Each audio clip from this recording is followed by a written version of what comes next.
Yo, what's going on, guys? Roy here and welcome back to a new video. Today is my 2018 setup video. I haven't done a setup video since January 2017, so it's been almost a year and a half, so I think it's about time. A lot has changed in my setup, and I know a lot of people always ask what stuff I use and my settings for recording, editing, and for CSGO. So yeah, if you're wondering my CSGO settings and all my stuff like that, I'll have that down in the description with the rest of my setup stuff. So yeah, let's get right into the setup video. Alright guys, so here's my setup video.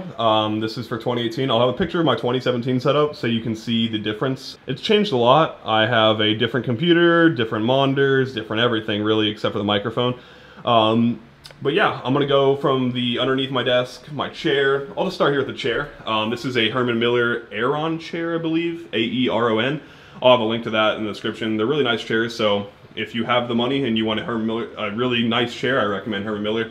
Behind me just is a wall, nothing too special, and I have just a little lanyard holder from all the events I've been to, like PAX, ESL1 New York, both of the E-League majors, and which one is this? Oh yeah, I went to Dolby. Underneath my desk, I have my backup computer, my main computer, and this is my old computer. It's basically dead, so I just kind of leave it there in its little grave. In my main PC right now, I have a 1080 and an 8-core i7. I will have a detailed specs list in the description if that's what you're really into and you care a lot about it and you want to know, and it's down there. In my backup computer, I have a 980 and a 6-core i7, so just in case anything goes wrong on my main computer, like let's say something breaks, I have a computer right next to it I can plug in and just start going. This is what it looks like sitting down in my desk. I'm kind of sitting far back against the wall. But yeah, I have the foam panels because the way this house was built, this was supposed to be the patio, so the walls are concrete, so it does echo. The foam panels help a little bit. You can still, whenever I yell, not directly into the microphone, you can still hear an echo a little bit. Yeah, but here's my monitors and kind of what it looks like from my point of view. On my left, I have a 144 hertz Benq monitor. This one was my original monitor. You saw my old video, but it's pretty old, so MSI sent me out this monitor, which is the Optix MPG27C. It's a 27-inch 144 Hz curve monitor, so it's relatively new and it's really nice, actually. I'll have more details about that in a future video. But yeah, this is what my setup looks like from here. I got my Benq monitor on the left, got my MSI monitor in the middle. My keyboard is the HyperX Alloy FPS Pro. Over here I have a pretty big mouse pad. This is the Zowie GSR mousepad. My headset is the Plantronics Rig 800LX. It's a really nice headset. I recommend that. If you've never heard of it, go ahead and check them out. Probably one of my favorite headsets I've ever used. I'm using the Zowie EC2B, which is I'm pretty sure this is the CSGO edition of the mouse. Has a little counter-terrorist logo on the back. I'm using like a cheap Amazon mouse bungee. Does the job, don't need an expensive mouse bungee. Yeah, big mouse pad so I can move around a lot. So probably the original parts of my setup are the microphone, the mic stand, and the mixer. So right here we have a Rode NT1 mixer. I mean a Rode NT1 mic with a Rode PSA1 mic mount. This thing's lasted me like 4 years. It's definitely done the job as a mic mount.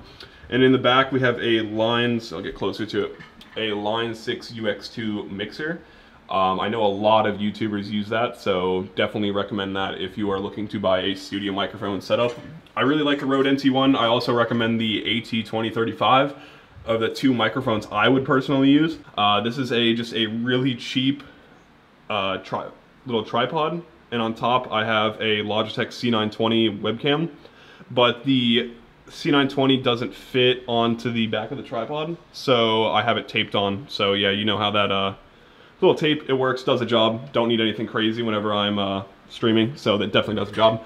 Alright guys, on to the recording and editing part of the video. I'm going to show you what I use to record, what I use to edit, and to be a cool guy, I will show you my render and project file settings for Sony Vegas. So yeah, I do use Sony Vegas to edit. You can see down here, I use OBS Studio. I'll just slide that over on my other monitor.